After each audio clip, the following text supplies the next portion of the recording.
प्रिय मित्रों, जय श्री राधे, जय श्री कृष्णा। मित्रों, संत कबीर दास जी ने एक विधवा के पेट से जन्म लिया। माता उन्हें जन्मते ही लोक लज्जा के भय से रास्ते पर पड़ा छोड़ गई। उन्हें एक मुसलमान जुलाहे ने पाल लिया। वे बहुत होनहार थे।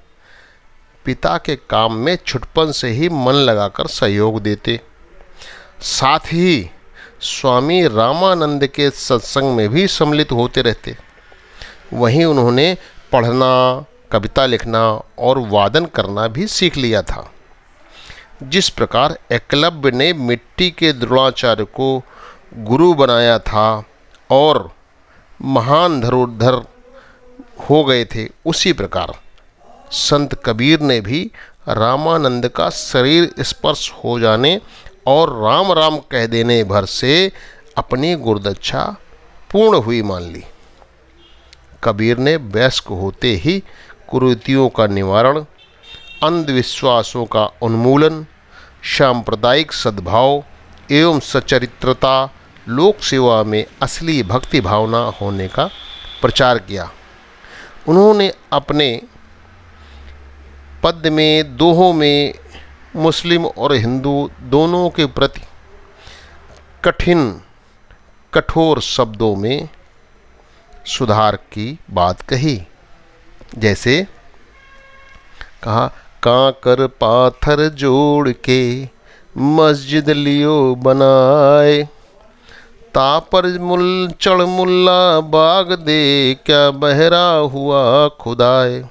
और हिंदुओं के लिए कह दिया कि पाथर पूंजे हरि मिले, तो मैं पूंजूं पहाड़, घर की चकिया को न पूंजे, जेह का पीसा खाए।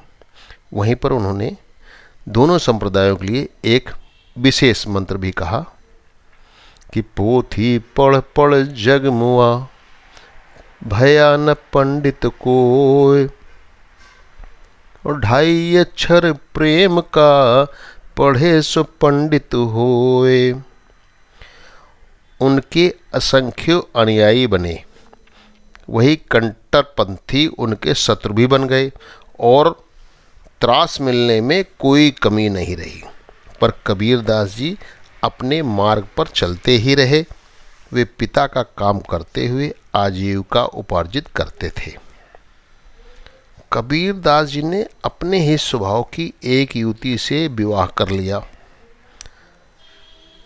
और बहुत अच्छी तरह से जीवन व्यतीत करने लगे। उनकी पत्नी के संबंध में स्वभाव के बारे में यह प्रसिद्ध था कि एक बार एक युवक उनके पास आया और प्रणाम करके बैठ गया। कबीर दास जी उस समय कुछ अपना जुलाहे का कार्य कर रहे थे। दिन का समय था। उस युवक ने कहा, संत जी, गृहस्थ में शांति सुख कैसे प्राप्त हो, यह आप मुझे जरूर बताइए। कबीर दास जी ने कहा, ठीक है बैठो, और उस युवक को अपने पास बैठा लिया। बैठे बैठे उन्होंने अपनी पत्नी को आवाज़ दी, अरे सुनती हो, जरा एक दीपक जला के रख जाओ। उनकी पत्नी थोड़ी देर में एक दीपक जलाकर उनके पास रख गई। उसके पश्चात कबीर दास जी ने कहा, चलो अच्छा दोपहर में भोजन कर लेते हैं। उस युवक के साथ भोजन करने लगे। उनकी पत्नी ने दोनों को भोजन परोस दिया। दोनों लोगों ने भोजन कर लिया। फिर युवक कबीर दास जी के पास बैठा रहा। काफ़ी समय व्यतीत हो गया तो उसने कहा, महाराज जी, आपने अभी तक मुझको नहीं बताया जो मैंने प्रश्न किया था कि गृहस्थ जीवन में सुख शांति कैसे प्राप्त हो। बोले, अरे तुमने अभी तक नहीं समझा। बोले, नहीं महाराज, हमने तो नहीं समझा। बोले, गृहस्थ जीवन में तर्क का स्थान नहीं है। यदि आपस में तर्क करना बंद कर देंगे तो गृहस्थ जीवन अच्छे से शांतिपूर्वक गुजर बसर हो जाएगा। जैसे हमारी पत्नी ने धूप में भी दोपहर में दीपक मांगने पर यह प्रश्न नहीं किया कि इतनी धूप निकली हुई है, दिन में दीपक क्या करोगे, दीपक का क्या काम है। उसी प्रकार मैंने भी भोजन में नमक न होने के पश्चात भी मैंने कोई उलाहना नहीं दिया, चुपचाप स्वाद सहित भोजन कर लिया। युवक ने तुरंत संत कबीरदास जी के हाथ जोड़े।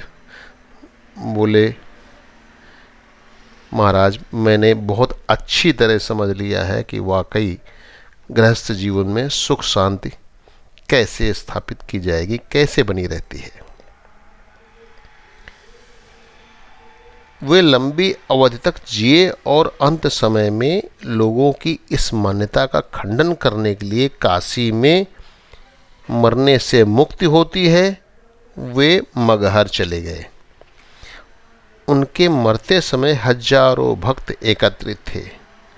मुसलमान दफन करना चाहते थे और हिंदू जलाना चाहते थे। झगड़ा बढ़ने लगा तो कबीरदास जी की लाश गायब हो गई। कफन के नीचे सिर्फ फूल पड़े रह गए। उन्हीं को हिंदुओं ने जलाया और समाधि बनाई। मुसलमानों ने फूल गाड़ दिए और उस स्थान पर मकबरा बनवाया। ऐसे सच्चे भक्त थे कबीरदास जी। उन्होंने जातिगत ऊंच नीच का जन्म भर विरोध किया। जय श्री राधे, जय श्री कृष्णा। मित्रों, आज का वीडियो आपको पसंद आया हो तो इसको लाइक, सब्सक्राइब व शेयर अवश्य करें।